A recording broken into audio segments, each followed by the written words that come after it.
এই যে দেখেন কেঁচো সার। আসলে কিভাবে কেঁচো সার জৈব সার তৈরি করা হয় দেখেন আপনারা, যে এই কেঁচো সার দিয়ে আপনার জমির উর্বরতা বাড়ায় এবং জমির জন্য আপনার খুব ভালো। আপনারা কেঁচো সার কিভাবে তৈরি করে হয়তো আপনারা দেখেননি। এই যে দেখেন কেঁচো সার কিভাবে তৈরি করতেছে, কিভাবে এই যে ঘাটতেছে, এই যে দেখেন এই যে কেঁচো সারগুলা, এই যে এগুলো আপনার কেঁচো সার। ঠিক আছে, দেখলেন। আর দেখেন আরও কিভাবে এই যে আপনার গোবর সার, এই যে গোবর দিয়ে তৈরি করে।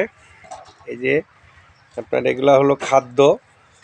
কেঁচো সারের খাদ্য, কেঁচুর খাদ্যটাই হলো আপনার গোবর সার।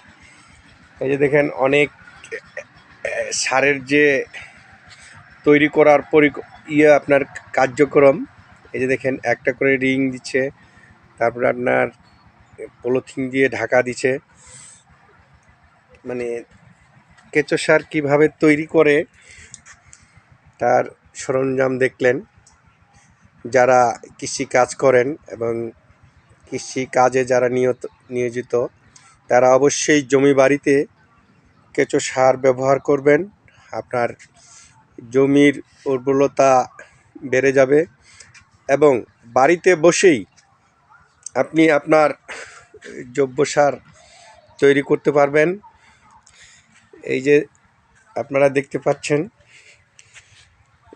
কেঁচো সারের যে আপনার সরঞ্জামগুলো। এই যে আপনার একটা রিং আছে, রিংটাতে আপনার গোবর দেওয়া আছে, কেঁচো দেওয়া আছে এখানে, তারপর আপনার ঢাকা দেওয়া আছে। দেখেন এই যে কেঁচো সার, কেঁচো সারের ঘর দেওয়া আছে। আর এই যে সাইনবোর্ড, দেখেন কি কোন কোন সংগঠন আপনার সহযোগিতা করে। আপনার এই সংগঠনগুলো অবশ্যই আপনার সহযোগিতা করে। আপনারা যারা কৃষি কাজে নিয়োজিত, অবশ্যই আপনারা বাড়িতে বসে জৈব সার তৈরি করবেন এভাবে, তাইলে হয়তো আপনার জন্য ভালো হবে। সবাইকে ধন্যবাদ।